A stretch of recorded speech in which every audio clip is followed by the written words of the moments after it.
किया। जलालुद्दीन उर्फ छांगुर बाबा नेपाल के रास्ते विदेश फंडिंग हासिल कर हिंदुओं का धर्म परिवर्तन कराने की साजिश रच रहा था। जांच में सामने आया है कि ये रैकेट नेपाल, पाकिस्तान, दुबई, सऊदी अरब और तुर्की से मिली भारी भरकम विदेशी फंडिंग के जरिए धर्म परिवर्तन कराया जा रहा था। छांगुर बाबा ने रची अवैध धर्मांतरण की ग्लोबल साजिश। जांच एजेंसियों को 500 करोड़ की विदेशी फंडिंग का शक। इलाके की डेमोग्राफी बदलना भी था धर्मांतरण का मकसद। उत्तर प्रदेश के बलरामपुर से उठी छांगुर बाबा के धर्मांतरण की रैकेट की कहानी अब एक अंतर्राष्ट्रीय साजिश तक जा पहुंची है। खुद को पीर बताने वाला जलालुद्दीन उर्फ छांगुर बाबा अब अवैध धर्मांतरण के साथ साथ विदेशी फंडिंग के आरोपों में भी बुरी तरह फंसा है। यूपी एटीएस को शक है कि जलालुद्दीन को 500 करोड़ रुपए की विदेशी फंडिंग मिली, जिसमें से 200 करोड़ रुपए का हिसाब सामने आ चुका है। बाकी 300 करोड़ रुपए नेपाल के रास्ते भारत में ट्रांसफर किए गए। पुलिस कस्टडी रिमांड के दूसरे ही दिन यूपी एटीएस आरोपी जलालुद्दीन उर्फ छांगुर पीर बाबा को लेकर बलरामपुर उसके आवास पर पहुंच गई। एटीएस के सामने इस वक्त सबसे बड़ी चुनौती है कि मनी ट्रेल का पता लगाना, क्योंकि आरोपी जलालुद्दीन के अकाउंट में गल्फ कंट्री से जो पैसे आए वो दूसरे ही दिन वो निकल गए अकाउंट से। यानी अगर एक दिन में 10 या 12 लाख रुपए आए तो उसके दूसरे दिन ही 10,000 रुपए ही अकाउंट में कुल बचे, बाकी सारे पैसे विड्रॉ कर लिए गए। आखिरकार आरोपी जलालुद्दीन ने उन पैसों को लेकर किसको दिया और वो किस इस्तेमाल में लगाए गए। फंडिंग के लिए नेपाल के काठमांडू, नवलपरासी, रूपंदेही और बांके जिलों में 100 से अधिक बैंक अकाउंट खुलवाए गए। इन खातों में पाकिस्तान, दुबई, तुर्की और सऊदी अरब से पैसा भेजा गया। एजेंट्स ने 4 से 5% कमीशन पर कैश निकालकर पैसा भारत पहुंचाया। पैसा कैश डिपॉजिट मशीनों के जरिए छांगुर बाबा तक भेजा गया। इसके अतिरिक्त उसके सऊदी अरब के शारजाह, यूएई, दुबई के मशरेक शहर में खोले गए बैंक खातों का रिकॉर्ड जांच एजेंसियों को अभी तक नहीं मिला है। लिहाजा एटीएस पुलिस रिमांड के दौरान इनके डिटेल्स निकलवाने की कोशिश करेगी। जो फाइनेंशियल ट्रांजैक्शंस हुए हैं, खास करके जो फॉरेन कंट्री से इनके 40 अकाउंट जिसके माध्यम से ये गैंग ऑपरेट कर रहा था उसमें आए हैं, वो अकाट साक्ष्य है और इन साक्ष्यों का इस्तेमाल इस गैंग के विरुद्ध कोर्ट में किया जाए। छांगुर बाबा के करीबियों पर भी कसा शिकंजा। जांच एजेंसियों ने छांगुर बाबा और उसके सहयोगियों के बैंक खातों की भी गहराई से जांच शुरू की है। जलालुद्दीन उर्फ छांगुर बाबा के अब तक 6 स्थानीय बैंक खाते भी मिले हैं, जिनमें से एसबीआई के एक खाते में 6 लाख रुपए विदेश से जमा हुए हैं।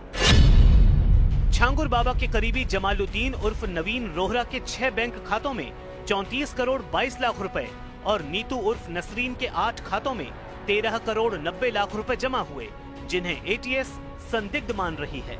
जांच एजेंसी की रणनीति साफ है। आरोपी जलालुद्दीन उर्फ छांगुर पीर बाबा को जांच एजेंसी ने बलरामपुर के उसी हवेली में जांच करने के लिए ले गई, जिस हवेली को मुख्यमंत्री योगी आदित्यनाथ के बुलडोजर ने धराशायी कर दिया था, यानी जमींदोज कर दिया था, जिससे आरोपी जलालुद्दीन अपने हवेली को मिट्टी में मिला हुआ देखकर पस्त हो जाए और वो ये समझ जाए कि उसका बचना मुश्किल ही नहीं नामुमकिन है। धर्मांतरण की आड़ में डेमोग्राफी बदलने की थी साजिश। उत्तर प्रदेश के ADG law and order Amitabh Yash का दावा है कि इस गैंग का मकसद सिर्फ धर्मांतरण नहीं था, बल्कि इलाके की डेमोग्राफी बदलना भी था। इसके लिए हिंदुओं को टारगेट बनाया जा रहा था। नेपाल बॉर्डर के करीब होने की वजह से शक है कि ये नेटवर्क अंतर्राष्ट्रीय स्तर पर फैला हुआ था। आरोपियों ने धर्मांतरण के लिए जाति आधारित रेट कार्ड बनाए थे, जैसे कि सवर्ण हिंदुओं के धर्मांतरण के लिए 15 लाख रुपए तय किए गए थे। आरोपी जलालुद्दीन उर्फ छांगुर पीर बाबा किसी भी तरीके से इलाके का डेमोग्राफी भी बदलना चाहता था। इसी वजह से वो गल्फ कंट्री से लगातार पैसे मंगवा रहा था। 200 करोड़ का ऑफिशियली ट्रांजैक्शन एजेंसी को मिल चुका है, लेकिन वो 300 करोड़ जो नेपाल से बलरामपुर लाया गया, वो भी बिहार के रास्ते। उन सिंडिकेट मेंबर्स का नाम एजेंसी जानना चाहती है, जिनके नाम पर नेपाल में बैंक अकाउंट्स हैं, यानी गल्फ कंट्री से नेपाल पहले पैसा ट्रांजैक्शन हुआ, वो भी बैंक में, और फिर वहां से कैश, हार्ड कैश बिहार के रास्ते बलरामपुर लाया गया। Some person sitting abroad would not invest such huge amounts for conversion only. That area is not very far from the Nepal border, and we have learned from other sources that there have been attempts to change the demography of that area. ED भी कसेगी छांगुर बाबा पर शिकंजा। Enforcement directorate ने भी छांगुर बाबा और नीतू उर्फ नसरीन की custody लेने की तैयारी शुरू कर दी है। सूत्रों के मुताबिक ईडी ने बाबा के इनकम टैक्स डिपार्टमेंट से उसके 10 साल के टैक्स रिटर्न और 40 संस्थाओं के बैंक खातों की डिटेल्स मांगी है। इसके अलावा छांगुर बाबा की प्रॉपर्टी की डिटेल्स मिलने पर उसकी प्रॉपर्टी भी अटैच की जाएगी। देखिए, उत्तर प्रदेश के शामली में भगवा चोला पहनकर भीख मांगने वाले एक शख्स को पकड़ा गया है। हैरान करने वाली बात तो ये कि जो शख्स खुद को सोनू उपाध्याय बता रहा था, वो जांच में शहजाद निकला है।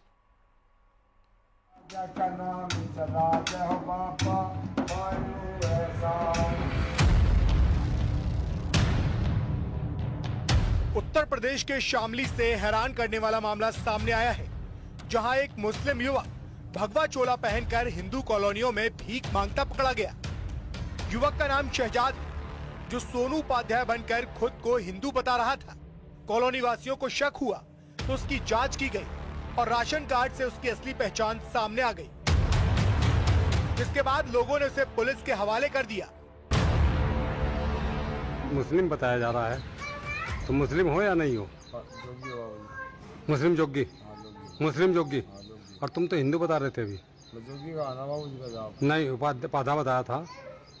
तो हिंदू जोग्य हो या मुसलमान जोग्य, बताइए। मुसलमान जोग्य।